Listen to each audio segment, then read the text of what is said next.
भगवान राम भव्य मंदिर में विराजमान होने के 1 वर्ष पूरे हो चुके हैं। हिंदी तिथि के अनुसार पौष शुक्ल की द्वादशी को भगवान रामलला 22 जनवरी 2024 को भव्य महल में विराजमान हुए थे। राम मंदिर ट्रस्ट अब पौष शुक्ल की द्वादशी को भव्य कार्यक्रम आयोजन करने जा रहा है। 3 दिवसीय कार्यक्रम का आरंभ 11 जनवरी से होगा। 11 जनवरी को पौष शुक्ल की द्वादशी है। 12 जनवरी और 13 जनवरी 3 दिन राम जन्मभूमि परिसर और परिसर से सटे अंगद टीला से 5 स्थलों पर धार्मिक अनुष्ठान का आयोजन किया जाएगा। रामलला भव्य महल में विराजमान हुए हैं। ऐसे में देश और दुनिया के राम भक्त अयोध्या पहुंचेंगे।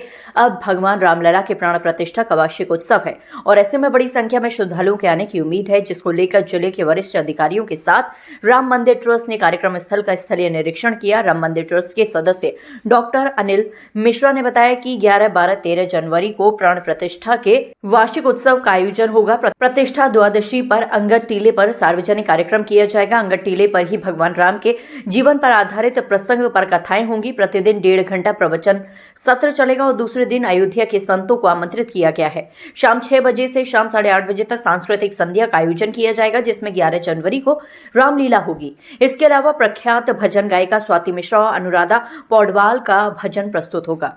आखिरी दिन मालिनी अवस्थी अपनी प्रस्तुति देंगी। डॉक्टर अनिल मिश्रा ने बताया कि मुख्यमंत्री योगी आदित्यनाथ 11 जनवरी पौष शुक्ल की द्वादशी यानी कि 11 जनवरी को सुबह 10:30 बजे राम जन्मभूमि परिसर में पहुंचेंगे, जहां पर मुख्यमंत्री धार्मिक अनुष्ठान में भाग लेंगे। भगवान राम के विराजमान स्वरूप का अभिषेक करेंगे। इसके अलावा ठीक दोपहर 12:20 रामलला की महाआरती करेंगे। मुख्यमंत्री योगी आदित्यनाथ परिसर में मौजूद विशिष्ट संतों के साथ रामलला का प्रसाद लेंगे और इसके बाद दोपहर 2 बजे मुख्यमंत्री अंगद टीला पर एक जनसभा को भी संबोधित करेंगे। मुख्यमंत्री योगी आदित्यनाथ 3 बजे राम जन्मभूमि परिसर से रवाना होंगे। अभी 11, 12, 13 3 दिनों का जो प्रतिष्ठा द्वादशी का कार्यक्रम है, उसका जो सार्वजनिक कार्यक्रम संपन्न होने वाला है, जिसके लिए सबको निमंत्रण भेजा गया है। ऐसे सभी श्रद्धालु 11 तारीख को, 12 तारीख को और 13 तारीख को ये अंगद टीला प्रांगण जो श्री राम अस्पताल के बगल में स्थित है, यहाँ सभी आकर के बैठ सकते हैं।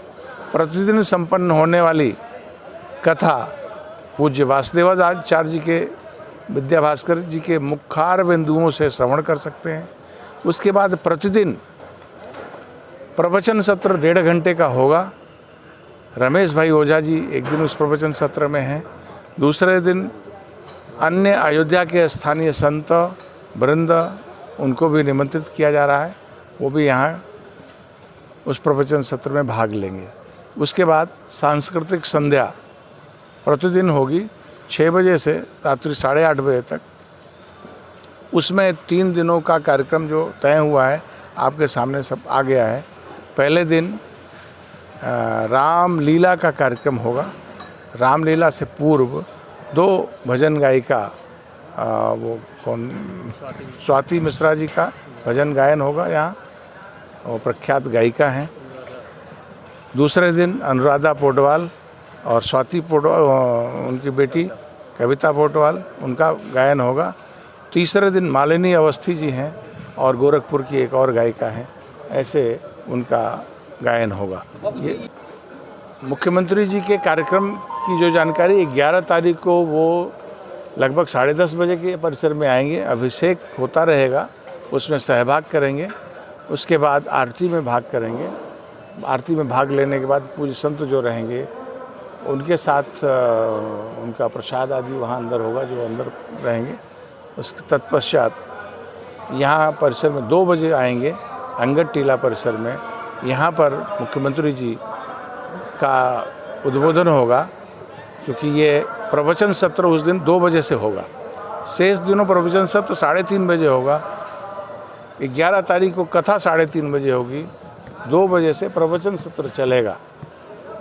पूज्य योगी आदित्यनाथ जी का प्रवचन उस दिन यहाँ पर उस कथा सत्र के समय यहाँ होगा। 3 बजे वो यहाँ से जाएंगे। देखिए, प्राण प्रतिष्ठा की फर्स्ट एनिवर्सरी 11 तारीख को मनाई जाएगी और उसके दृष्टिगत राम जन्मभूमि परिसर के अंदर और उसके निकटवर्ती जो ये हम जहाँ पर खड़े हुए हैं, अंगद टीला जगह को बोलते हैं, इन सब जगहों पर विभिन्न कार्यक्रम आयोजित किए जाएंगे और माननीय मुख्यमंत्री जी का आगमन भी उस दिन होगा और उस दिन रामलला के दर्शन करने के बाद फिर माननीय मुख्यमंत्री जी यहाँ पर आकर फिर यहाँ पर संबोधन करेंगे।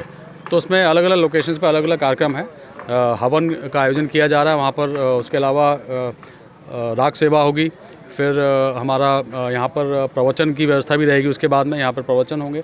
तो इस तरह से काफ़ी सारे कार्यक्रम आयोजित किए जा रहे हैं और उसके संबंध में ट्रस्ट के पदाधिकारियों के साथ हम लोग अभी वार्ता कर रहे थे किस प्रकार से जो इनवाइटीज़ हैं उनको किस रूट से लाना है, कैसे बैठाना है और किस प्रकार से कोई असुविधा ना हो किसी को और कोई अव्यवस्था ना हो, उसकी योजना हम लोग बना के उसको अभी फाइनल कर रहे हैं।